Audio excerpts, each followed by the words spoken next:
Hello friends, स्वागत है आपका ओनली स्टडी ज्ञान में। आज हम 12th क्लास हिस्ट्री का मॉडल सेट 2 का सॉल्यूशन लेकर आए हैं इस वीडियो में। इसमें सभी क्वेश्चन देखेंगे जो कि अति लघुत्तरीय, लघुत्तरीय और दीर्घोत्तरीय हैं। इसमें सामान्य निर्देश आप लोग पढ़ लीजिएगा। इसमें पहला क्वेश्चन जो अति लघुत्तरीय में है वह दिया गया कि तुजुके बाबरी किस भाषा में लिखा गया है। इसमें बताना है कि तुजुके बाबरी जो है वह किस भाषा में लिखा गया था। तो पहला क्वेश्चन का आंसर है तुजुके बाबरी जो है वह तुर्की भाषा में लिखा गया था। सेकेंड क्वेश्चन इसमें कि अस्थाई बंदोबस्त के अंतर्गत जो कि अस्थाई बंदोबस्ती व्यवस्था लागू की गई थी उसके अंतर्गत किसानों से लगान के रूप में जो है वह वसूली गई धनराशि का कितना प्रतिशत भाग जो है वह जमींदार अपने पास रखते थे, इसी को इसमें बताना है।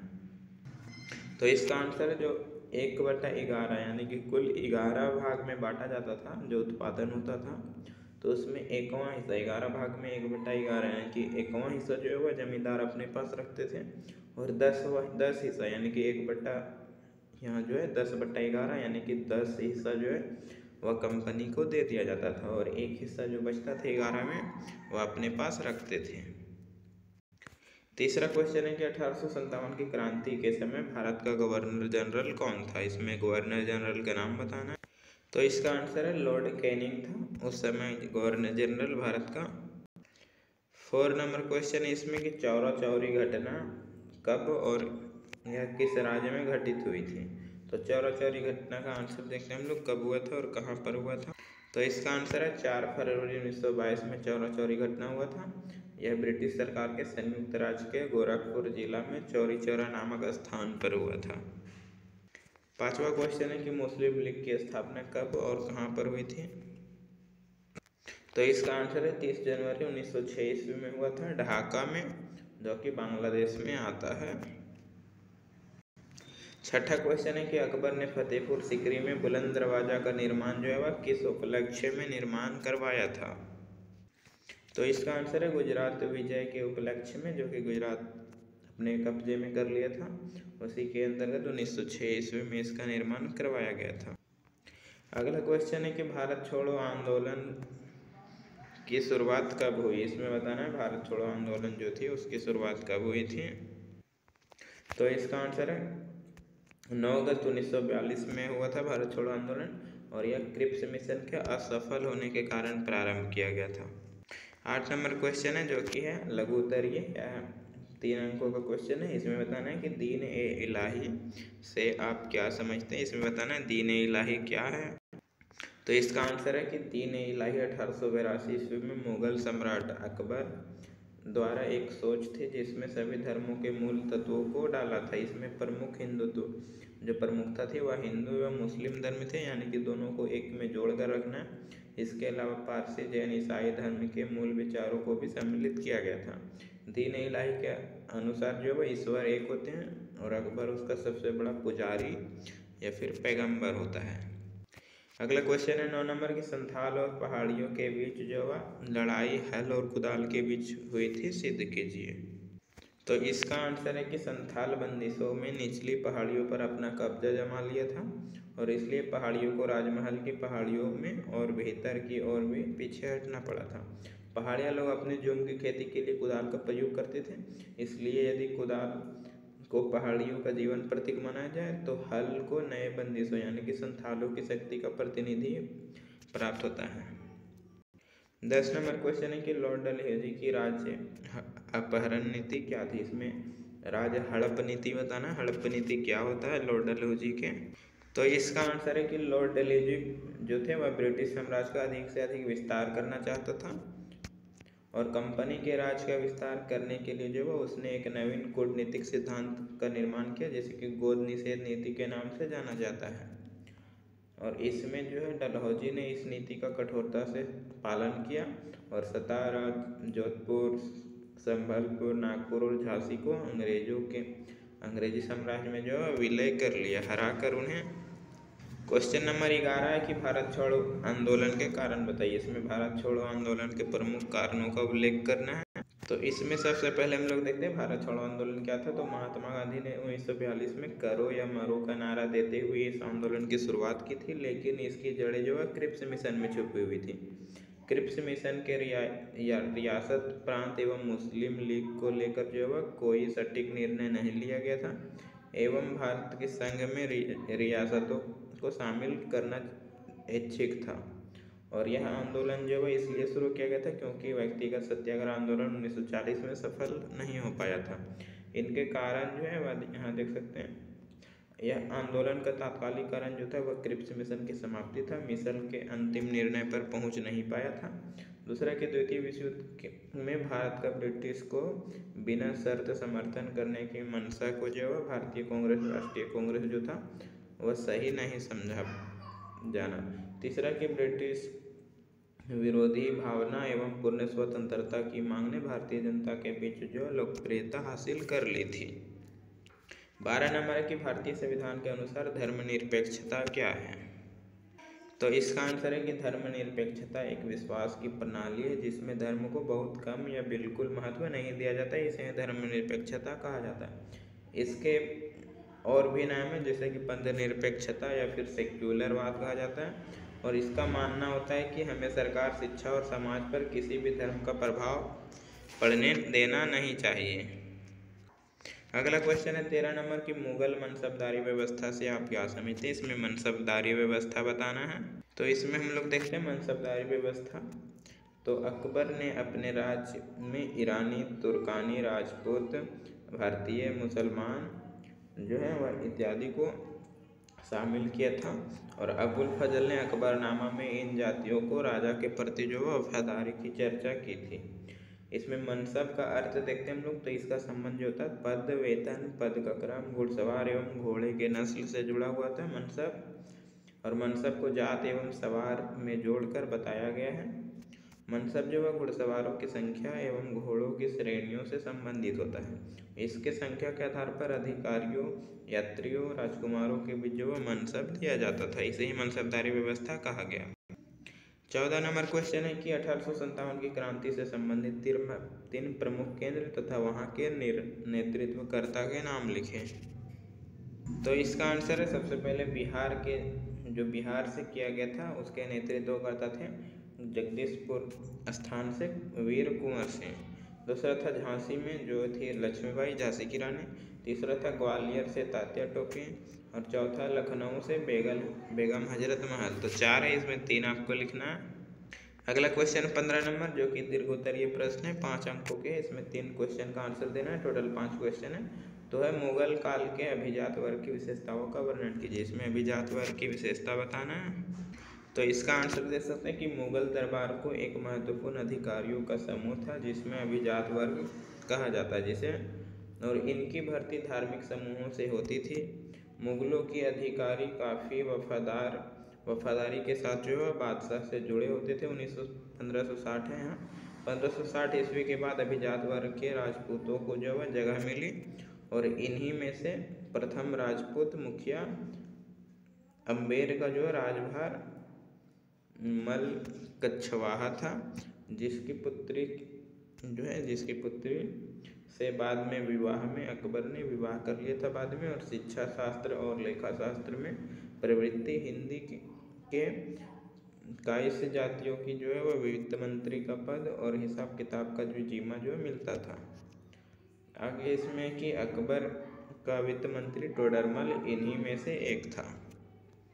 अगला पैराग्राफ इसमें कि अभिजात वर्ग के सदस्यों के लिए जो वह शाही सेवा, शक्ति, धन और प्रतिष्ठा प्राप्त करने का जो वह जरिया था।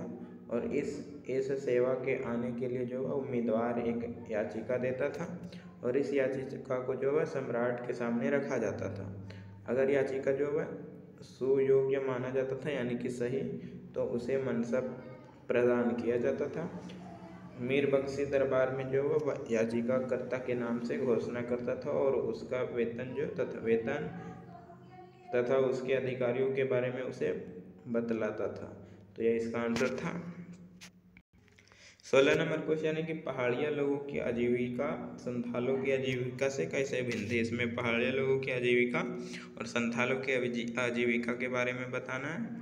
तो इसका आंसर देते हैं कि पहाड़िया लोग राजमहल की पहाड़ियों के आसपास रहते थे। संथालों को जो है ब्रिटिश अधिकारियों ने जमीन देकर राजमहल को तलहटी में बसने के लिए तैयार किया था।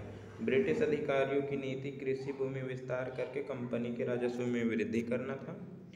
इसके लिए जो उन्होंने राजमहल की पहाड़ियों में रहने वाले पहाड़ियों लोगों को एक स्थान में रहकर अस्थायी खेती के लिए प्रोत्साहित किया था। आगे इसमें कि किंतु पहाड़िया लोग जंगलों को काटकर अस्थायी कृषि के लिए जो वह तैयार नहीं हुए थे, अतः ब्रिटिश अधिकारियों ने इस उद्देश्य की पूर्ति के लिए जो वह संथालों को वहाँ पे बसाना शुरू कर दिया। इसमें भिन्नता जो देखें तो भिन्नता यह है कि पहाड़िया लोग जूम की खेती करते थे तथा जंगलों के उत्पादों से जीवन यापन करते थे, जबकि संथाल लोग जो अस्थायी खेती करते थे और यह संथाल कृषि भूमि का विस्तार कर उपजाऊ बनाते थे। दूसरा अंतर है कि पहाड़िया लोग खेती कुदाल के द्वारा करते थे, यानी कुदाल पर आधारित था, जबकि संथाल लोग जो हल से खेती करते थे और वह अधिक कौशल भी थे। तीसरा अंतर है कि कृषि के अतिरिक्त शिकार व जंगल के उत्पाद पहाड़िया लोगों की आजीविका के साधन थे और वे काठ कोयला बनाने के लिए जंगल से लकड़ियाँ एकत्रित करते थे, जबकि जो खानाबदोश जीवन को छोड़कर एक स्थान पर बस जाने के कारण संथाल जो है अस्थायी खेती में लगे हुए थे और वे बढ़िया तंबाकू, सरसों जैसी वाणिज्यिक फसलों को उगाने में कामयाब भी हुए थे। 17 नंबर क्वेश्चन है कि 1857 के विद्रोह के परिणामों का वर्णन कीजिए। इसमें 1857 की क्रांति के परिणाम बताना है। तो इसका आंसर देखें तो सबसे पहले 1857 की इस क्रांति जो है वह ब्रिटिश शासन के खिलाफ एक अहम और बड़ी घटना थी। 1857 की क्रांति की शुरुआत 10 मई 1857 को मेरठ से हुई थी, जो कि धीरे धीरे कानपुर, बरेली, झांसी, दिल्ली और अवध इत्यादि स्थानों पर फैल गई थी। इसके परिणाम देखें तो 1857 के विद्रोह का प्रमुख परिणाम जो है यह रहा कि 2 अगस्त 1858 को ब्रिटिश संसद ने एक अधिनियम पारित किया, जिसमें भारत में कंपनी के शासन का अंत कर दिया गया। दूसरा परिणाम था कि ब्रिटिश भारत का प्रशासन जो है ब्रिटिश ताज यानी कि क्राउन ने ग्रहण कर लिया। तीसरा परिणाम हुआ कि बोर्ड ऑफ कंट्रोल एवं बोर्ड ऑफ डायरेक्टर्स समाप्त कर दिए गए और इसके स्थान पर भारतीय सचिव और उसकी सहायता के लिए 15 सदस्यों की इंडिया काउंसिल बनाई गई। अगला इसमें परिणाम यह हुआ कि कंपनी द्वारा भारत में किए गए सभी समझौते को मान्यता प्रदान कर दी गई। और लास्ट परिणाम यह है कि क्रांति के पश्चात भारत के गवर्नर जनरल को वायसराय में कहा जाने लगा, यानी कि वायसराय बना दिया गया उसे। 18 नंबर क्वेश्चन है कि नमक सत्याग्रह की पृष्ठभूमि एवं उद्देश्यों का वर्णन कीजिए। इसमें पृष्ठभूमि और उद्देश्य बताना। नमक सत्याग्रह का क्या उद्देश्य था?